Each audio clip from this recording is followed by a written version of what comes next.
Boa noite, igreja. Graça e paz a todos vocês. Eu quero convidá-los a que vocês me acompanhem, por favor. Abra sua Bíblia comigo no livro do profeta Obadias. Eu acabei de combinar com meu irmão ali que eu não farei a leitura do texto inicialmente, não.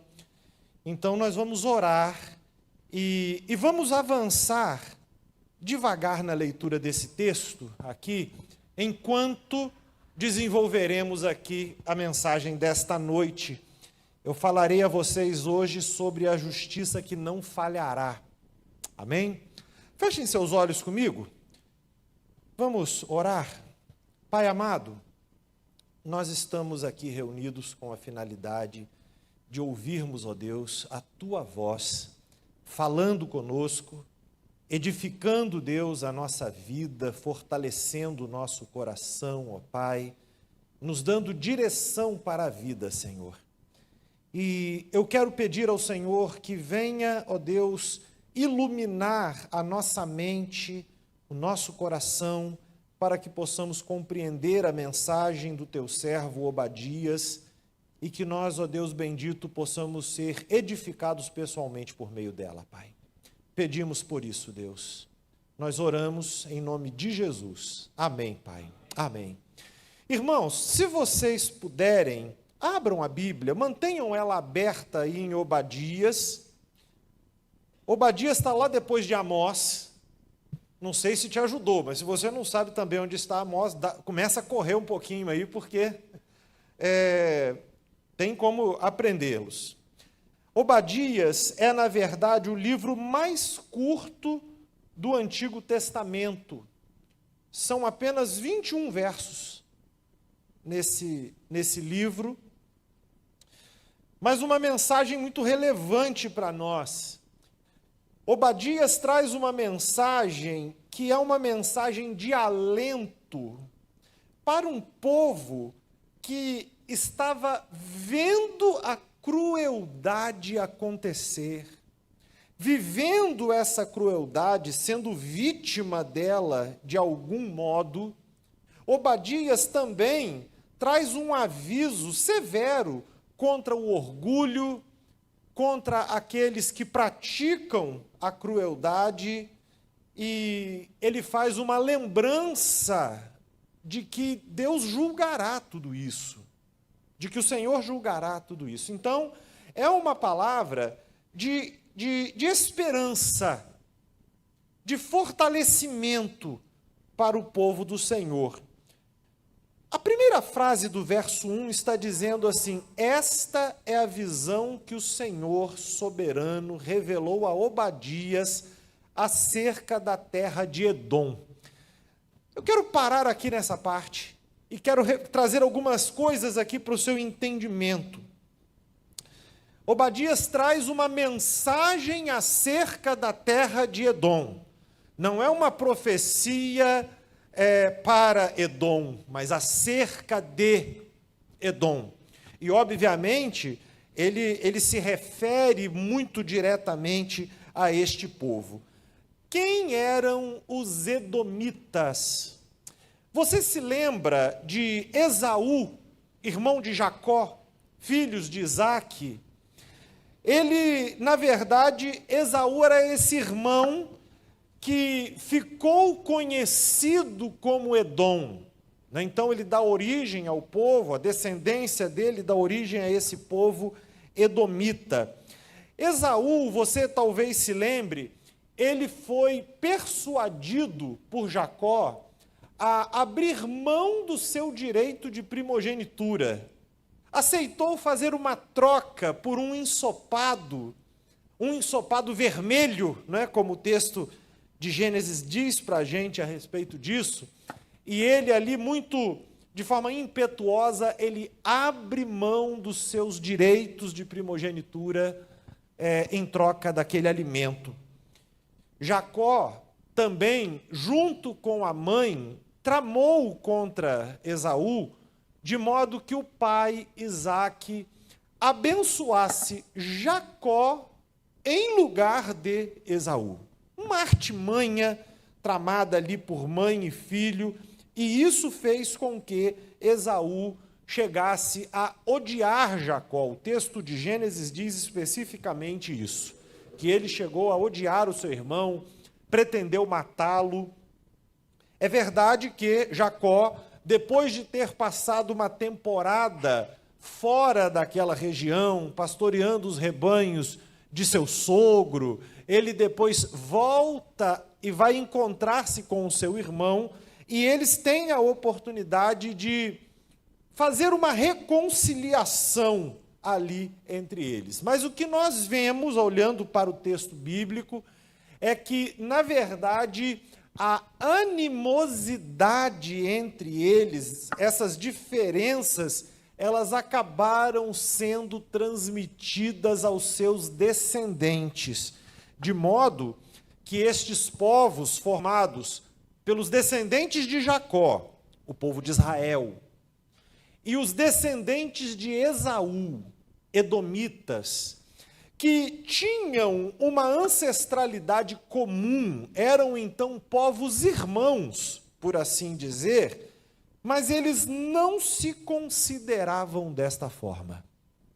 Não havia entre eles esta consideração pelo parentesco que compartilhavam, de forma que séculos mais tarde, quando o povo de Israel sai do Egito, eles chegam exatamente à região de Edom, queriam atravessar por Edom.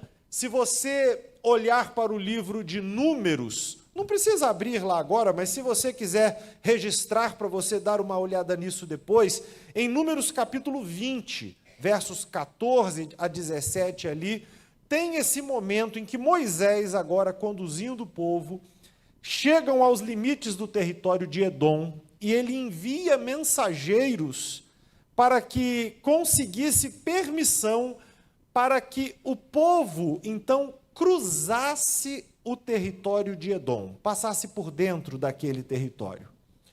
O rei de Edom, à época, nega.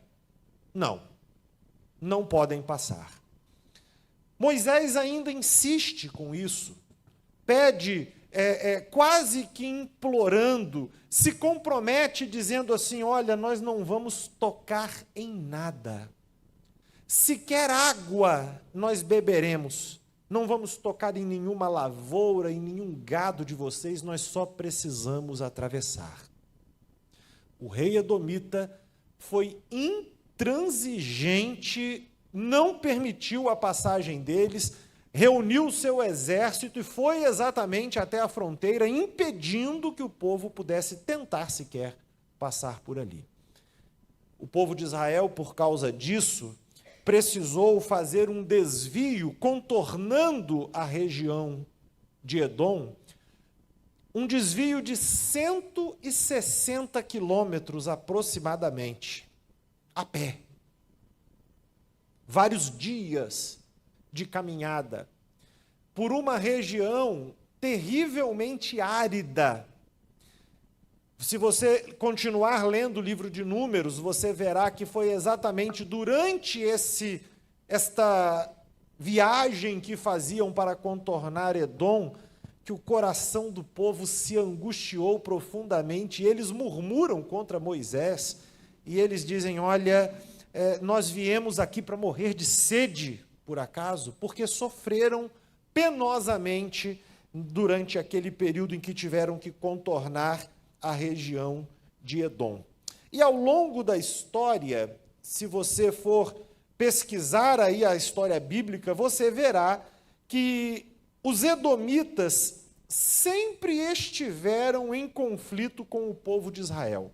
Em vários momentos isso aconteceu. Ora, se unindo a algum outro povo para atacar os israelitas, outras vezes investindo contra eles, chegaram até mesmo a ser dominados em algum tempo pelos israelitas, depois libertaram-se. Sempre houve uma situação ali complexa entre eles, de modo que nós não conseguimos colocar com muita precisão Do que Obadias está falando?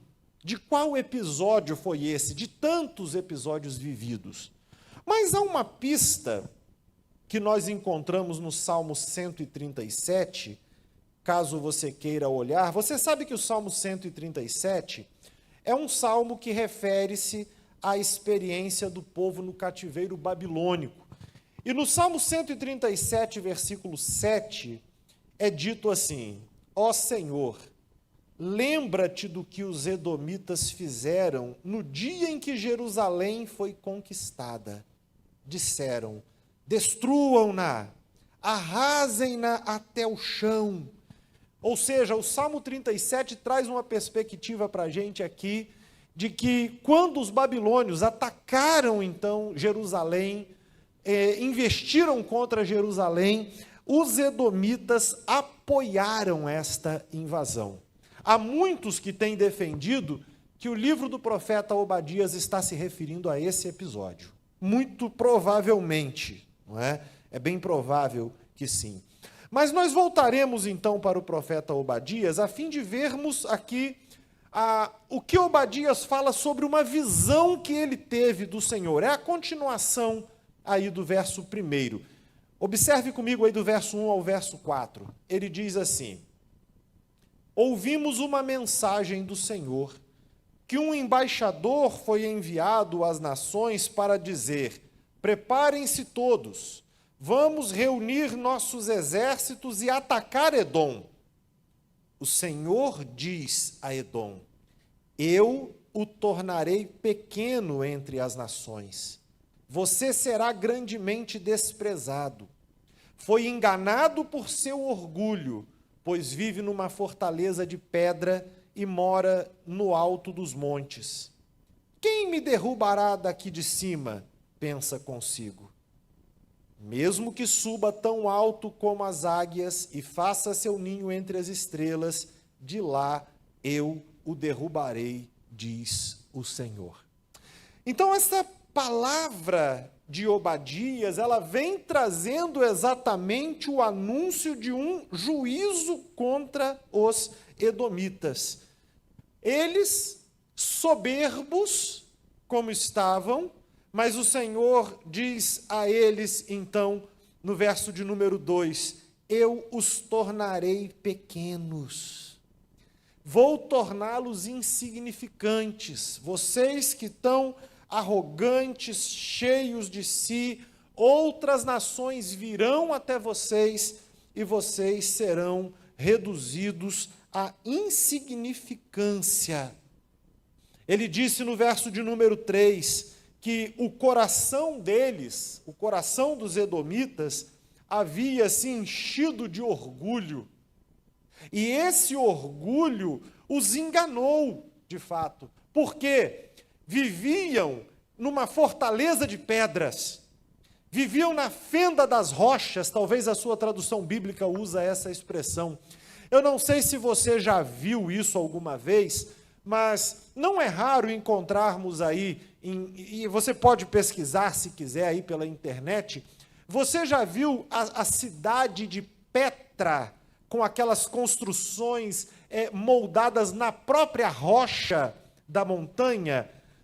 Aquela região, aquela construção não foi feita pelos babilônios, é de os nabateus, que é um povo posterior a eles. Mas aquela localidade ali onde Petra hoje existe, era também onde ficavam as cidades fortificadas dos edomitas. Era onde ficava a cidade deles. Um local cujo acesso passa por cânions muito apertados, muito estreitos, de modo que era uma fortificação natural, estavam muito bem protegidos ali. Mas aí o Senhor vira para eles e disse assim: você, por viver nestas fortalezas, no alto dos montes, você chegou a pensar que era indestrutível. Quem me derrubará daqui de cima? Pensaram vocês a respeito disso. Mas ainda que vocês se assentassem nas alturas como as águias, soberbos, cheios de si, o Senhor diz a eles: eu os derrubarei de lá. Eu os derrubarei. Essa fala do Senhor contra os babilônios era uma fala muito severa, muito firme, para dizer assim: eu trarei um juízo sobre vocês. A calamidade que viria sobre eles levaria tudo embora. Vejam os versos 5 e 6 aí comigo neste capítulo. Obadias diz assim: se ladrões viessem durante a noite e o assaltassem, que calamidade o espera? Não levariam tudo. Olha que coisa. Ele dizendo para eles assim: se vocês fossem atacados por ladrões, eu não sei se você já teve a infelicidade de ter a sua casa invadida por marginais assim alguma vez, mas o que Obadias está considerando, o Senhor está dizendo por meio de Obadias aqui é o seguinte: se ladrões atacassem a sua casa, no final você ainda olharia e diria assim: pelo menos não levaram isso daqui que eu gosto, né? Levaram aquilo outro, mas esse outro aqui ficou. Obadias está dizendo: o que acontecerá com vocês será muito pior. Ele ainda diz assim: aqueles que colhem uvas sempre deixam algumas para os pobres. Por mais que se passasse ali nas colheitas, era muito natural que alguma coisa ficasse nos pés. Depois das colheitas era possível ainda encontrar algo ali. Mas veja o verso de número 6. No entanto, todos os cantos de Edom serão vasculhados e saqueados. Todos os tesouros serão encontrados e levados embora. O Senhor dizendo a eles: nada restará a vocês quando esse julgamento do Senhor vier. Nada restará a vocês. Ele prossegue falando sobre os seus antigos aliados, verso 7, que se voltariam contra ele.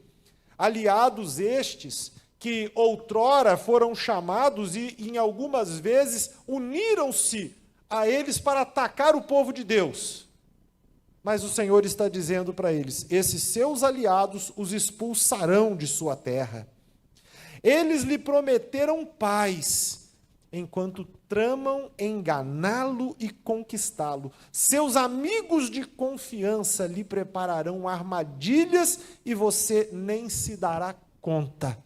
Quando você cair em si, você já estará preso na armadilha que estes que você julgava que eram seus aliados armarão contra você então. E a visão, a palavra do profeta continua ali dizendo que não haveria quem pudesse livrá-los. Vejam os versos 8 e 9 comigo. Naquele dia, não restará um sábio sequer em toda a terra de Edom, diz o Senhor. Todos os seus líderes, todos os seus entendidos, os homens mais competentes, nos quais eles se apoiavam e acreditavam que as suas ciências, sua capacidade poderia realizar muitas coisas. Ele diz: não restará um sequer, pois nos montes de Edom destruirei todos que têm entendimento. Você não poderá, Edom, recorrer a estes acerca dos quais você se orgulha e por meio dos quais você é guiado.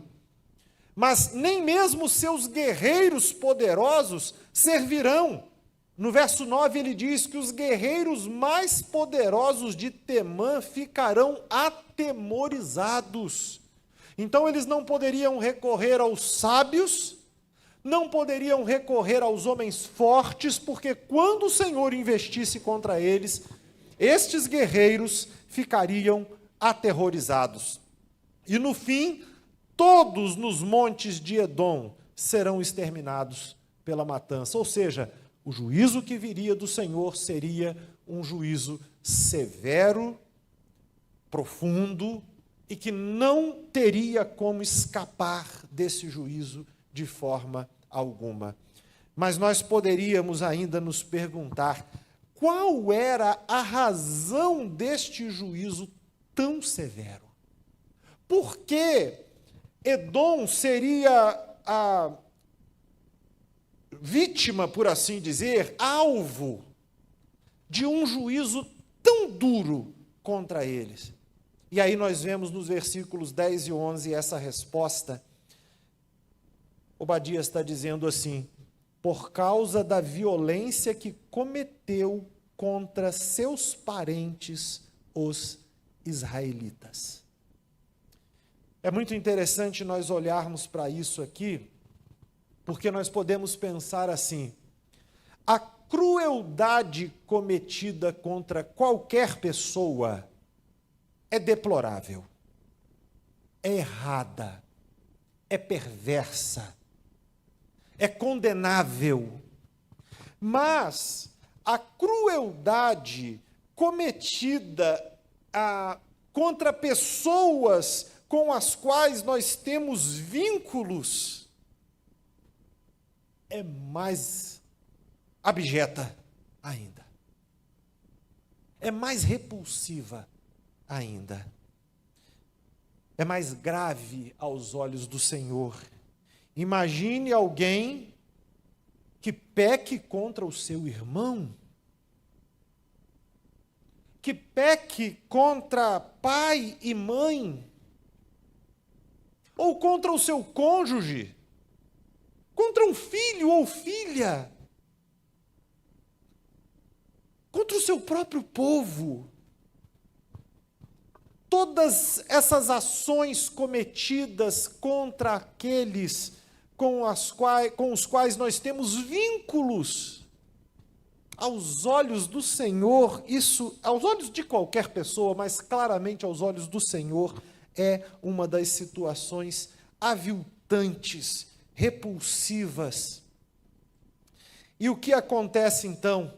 Ele diz nesse verso 10: por causa dessa violência cometida contra os seus parentes, você será coberto de vergonha e destruído para sempre.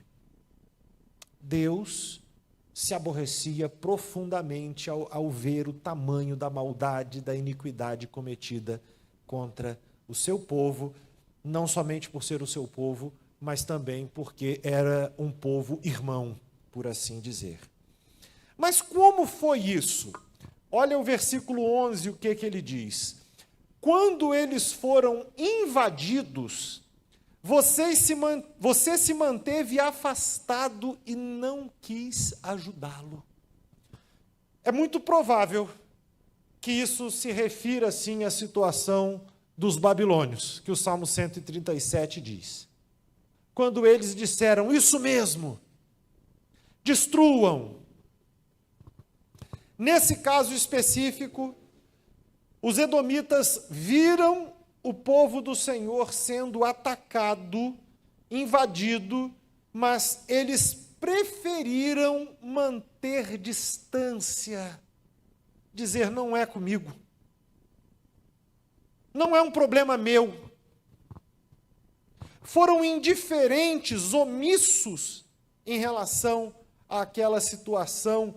Diz o verso 11 que eles não quiseram ajudá-los. Mas não apenas isso, veja o verso 11. Estrangeiros levaram a riqueza da nação e tiraram sorte para dividir Jerusalém. E você agiu como se fosse um deles.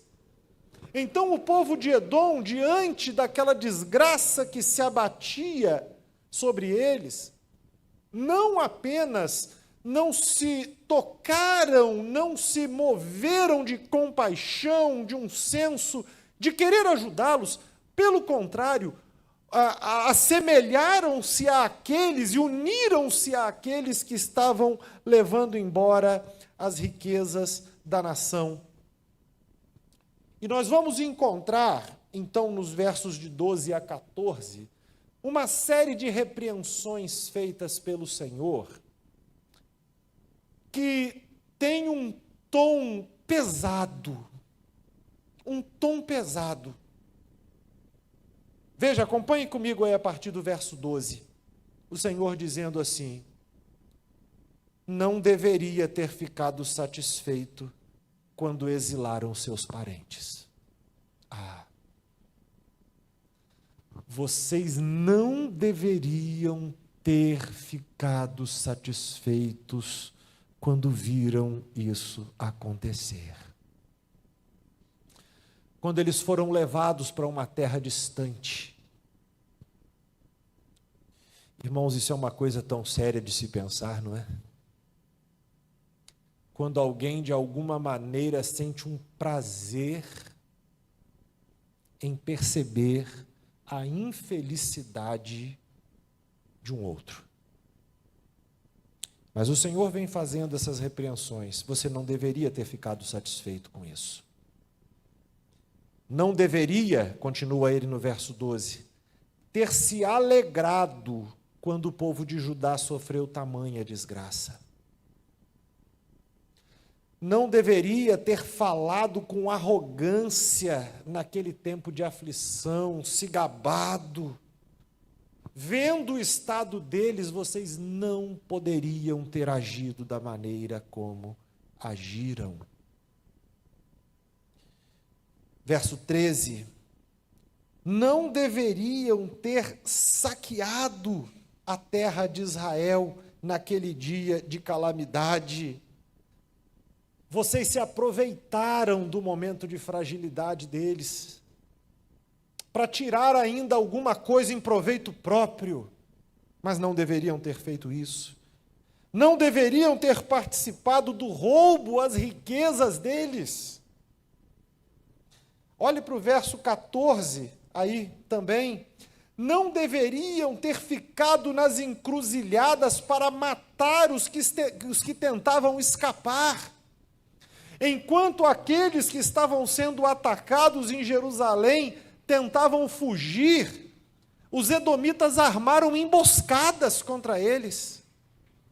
Matavam os que estavam tentando se salvar. E ainda, diz o Senhor, não deveriam ter capturado e entregado os sobreviventes naquele tempo de aflição. Aqueles que porventura escapavam eram apreendidos por eles, capturados e entregues novamente na mão dos opressores. O Senhor olha para esta atitude deles, para essa crueldade tão grande cometida, e imagine você o sabor amargo do povo de Deus nesse tempo, seu coração pesado, boca amarga, ao pensarem que foram vítimas de atos tão cruéis por parte de um povo que era, por assim dizer, como irmãos para eles. Mas Obadias, então, traz uma perspectiva. Ele já começou o seu capítulo dizendo para Edom: o Senhor irá julgar. O Senhor julgará isso. Mas nos versos 15 e 16, nós podemos ver que Obadias traz uma perspectiva ainda mais ampla, quando ele diz: o dia do Senhor está próximo. Verso 15, veja: está próximo o dia em que eu, o Senhor, julgarei todas as nações, não somente Edom, mas todos aqueles que se opuseram ao Senhor, todos aqueles que agiram covardemente, que se tornaram orgulhosos, soberbos. Há um dia planejado por Deus para julgar todas estas coisas, e é quando todas as maldades que Edom fez contra Israel será cobrada. No restante do verso 15 ele diz: como você fez a Israel, assim lhe será feito. Toda a sua maldade cairá sobre sua cabeça. Então o Senhor, Obadias traz essa perspectiva aqui, de que o dia do Senhor, o dia quando o Senhor julgará esses maus, esse dia estava se aproximando. A palavra de Obadias para o povo ali era uma palavra de encorajamento para dizer: o Senhor julgará. O povo de Edom, no próprio curso da história, recebeu o juízo do Senhor. Foi completamente aniquilado. Completamente aniquilado. Se não me falha a memória, os romanos botaram fim nos edomitas durante o seu império. Mas o que eu quero que você perceba é que Edom aqui, na verdade, representa todas as nações que se opõem a Deus. O juízo contra os edomitas é apenas um aspecto desse juízo do Senhor que virá sobre todas as nações. E no verso 16 ele faz a seguinte consideração: assim como você engoliu meu povo em meu monte santo, você e as nações vizinhas engolirão o castigo contínuo que eu derramar sobre vocês. Assim como o povo de Deus, e você sabe, quando nós lemos as Escrituras, nós vamos entender que os babilônios vieram e afligiram o povo de Deus, porque era uma maneira pela qual Deus estava disciplinando o seu povo, era um julgamento de Deus contra o seu povo. E ele está dizendo, então, da mesma maneira, se o próprio povo do Senhor for julgado, quanto mais aqueles que se opõem a Deus beberão do cálice da sua ira que será derramado. Beberão ao ponto de estarem embriagados por esta ira, cambaleantes, e por fim desaparecerão. Serão completamente destruídos num castigo contínuo que o Senhor trará, segundo nós podemos ver aí nesse verso 16, ele mencionando isso. Como foi dito acerca de Edom no versículo 10, você será coberto de vergonha e destruído para sempre. Obadias está escrevendo essa palavra para dizer assim: tenham consciência de que este dia virá. Muito mais do que uma palavra amedrontadora para Edom, era uma palavra de consolo para o povo de Deus, para dizer assim: não se angustiem. Toda a maldade será julgada pelo Senhor. Toda ela será julgada pelo Senhor. Vejam os versos 17 e 18 ainda comigo aí. Mas o monte de Sião era exatamente o lugar, o Monte Sião era o local onde o templo ficava. Mas o Monte Sião, diz o verso 17, se tornará refúgio para os que escaparem. Haverá refúgio no monte do Senhor, no Monte Sião. É interessante nós olharmos, porque se uma hora você puder, dá uma lida nos livros que antecedem Obadias, o livro de Amós, o livro de Joel, porque eles estão apontando para essas mesmas realidades. Mas se você olhar comigo em Joel capítulo 2, volte aí umas poucas páginas se você quiser, olhe no capítulo 2, verso 32, ele está falando sobre esse dia do Senhor também, e Joel faz a seguinte consideração, ele diz assim: mas todo aquele que invocar o nome do Senhor será salvo, pois alguns no monte Sião, em Jerusalém, escaparão como o Senhor prometeu, estarão entre os sobreviventes que o Senhor chamou. Quando esse julgamento do dia do Senhor vir, ele diz: todo aquele que invocar o nome do Senhor será salvo. Todo aquele. E voltando então para Obadias, ele está dizendo: no monte do Senhor haverá um refúgio. No monte do Senhor haverá um local de abrigo. E o povo do Senhor, ele será restaurado, voltará para tomar posse da sua herança. Final do verso 17, o povo de Israel voltará para tomar posse de sua herança. Vejam vocês que há uma perspectiva de restauração para o povo de Deus. Esta palavra servia para que aqueles israelitas, aqueles judeus que estavam ali sofrendo, eles pudessem ter em mente de que, na verdade, aqueles sofrimentos do momento em que eles viviam, do tempo, não eram definitivos, não eram finais de maneira alguma. Já aqueles que se opuseram ao Senhor, se você olhar aí para o verso 18, ele diz que o povo de Israel será como um fogo, e Edom como um campo de palha seca. Eles serão consumidos, tudo seria consumido por eles, na verdade. Não haveria sobreviventes, eu, o Senhor, falei. Ou seja, o Senhor mesmo promoveria a derrota completa desses seus inimigos. E no final de tudo, então, o capítulo prossegue aí com a seguinte perspectiva, aí nos versos 19 a 21, então. Ele vem mostrando aqui as regiões ali no entorno. Ele diz, então meu povo que vive no Neguebe ocupará os montes de Edom. Os que vivem nas colinas de Judá possuirão as planícies dos filisteus. Tomarão os campos de Efraim e de Samaria. O povo de Benjamim ocupará as terras de Gileade. Os exilados de Israel retornarão para a sua terra e ocuparão o litoral fenício até Sarepta. Os cativos de Jerusalém, exilados no norte, voltarão para casa e ocuparão as cidades do Neguebe. Os que foram resgatados subirão ao monte em Sião, em Jerusalém, para governar sobre os montes de Edom, e o reino será do Senhor.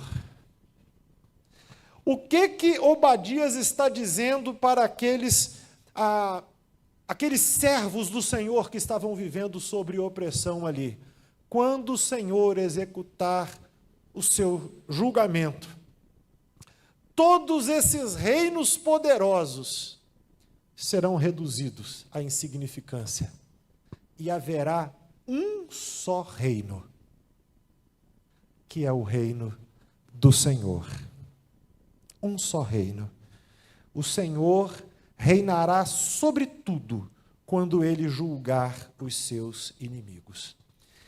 E eu acho muito interessante nós olharmos para aquela visão que João teve no Apocalipse. Eu queria que você olhasse comigo Apocalipse capítulo 11. E eu quero destacar aqui os versos 15 a 18.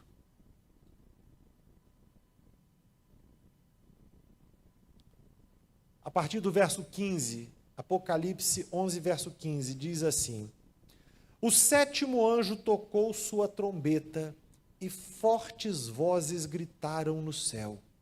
O reino do mundo se tornou de nosso Senhor e de seu Cristo, e ele reinará para todo sempre. Os 24 anciãos que estavam sentados em seus tronos diante de Deus se prostraram com o rosto em terra e o adoraram, dizendo: nós te agradecemos, Senhor, Deus, o Todo-Poderoso, que és e que eras, pois agora assumiste teu grande poder e começaste a reinar. As nações se enfureceram, mas agora chegou o tempo de tua ira.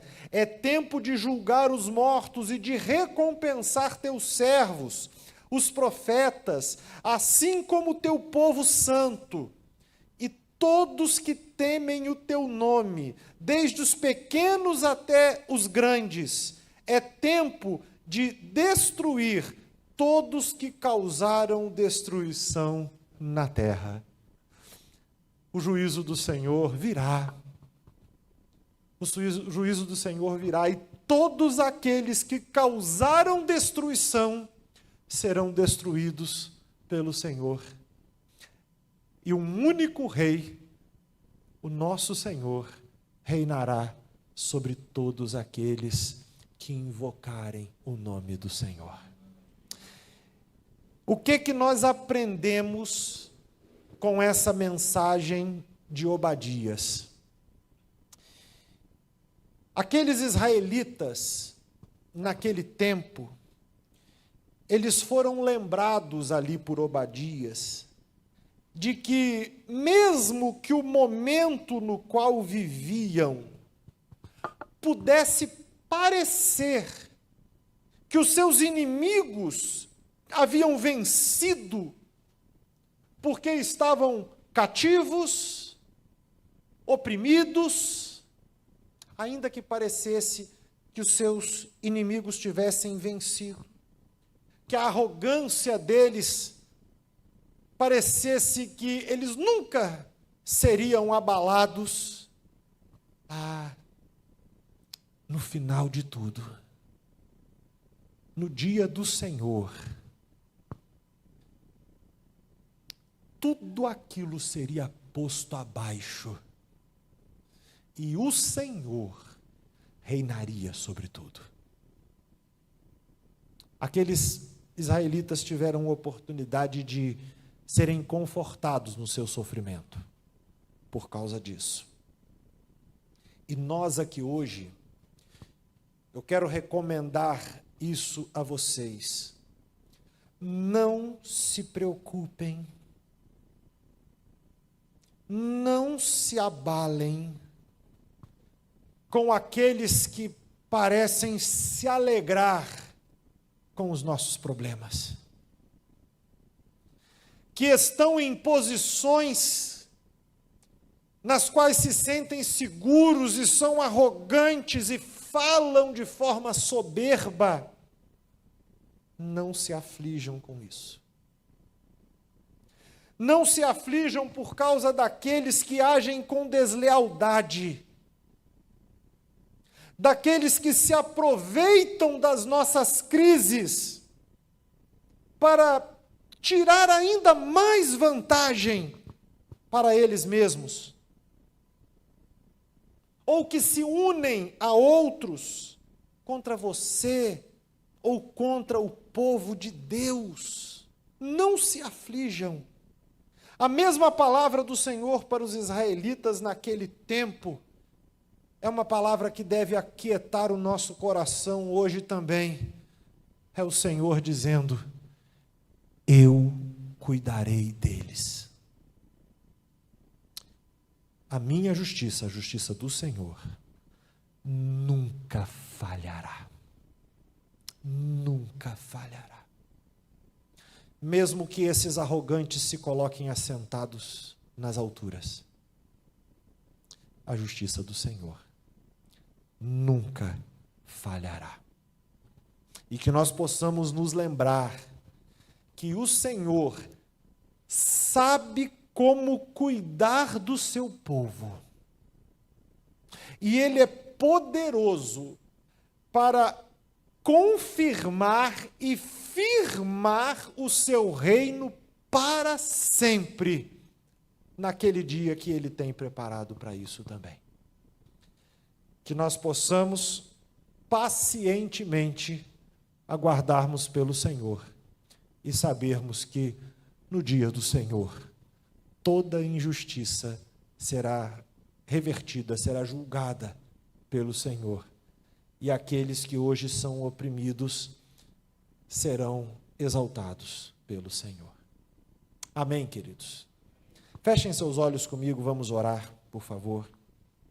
Pai amado, eu te agradeço por tua palavra, te agradeço pelo testemunho desse teu servo Obadias, que, ó Deus bendito, traz uma palavra de alento para o povo de Deus, mas uma palavra que certamente Deus fala muito também conosco hoje, Senhor. Porque nós também olhamos à nossa volta, Pai, e muitas vezes parece-nos, ó Deus, que aqueles, ó Deus, que se opõem ao Senhor, estão prevalecendo, Deus, mas que a gente não se esqueça de que o Senhor continua soberano sobre a história, Pai. E o Senhor haverá de julgar todos esses perversos, ó Deus, e conceder graça ao teu povo, do maior ao menor, Pai. Aquieta o nosso coração nisso, tranquiliza o nosso coração, dá-nos paz, dá-nos confiança, Deus, no Senhor, e que nós possamos, ó Deus, prosseguir, ó Pai bendito, sempre muito confiantes em Ti, Pai. Nós oramos por isso, Deus, em nome de Jesus. Amém, Pai. Amém, Senhor.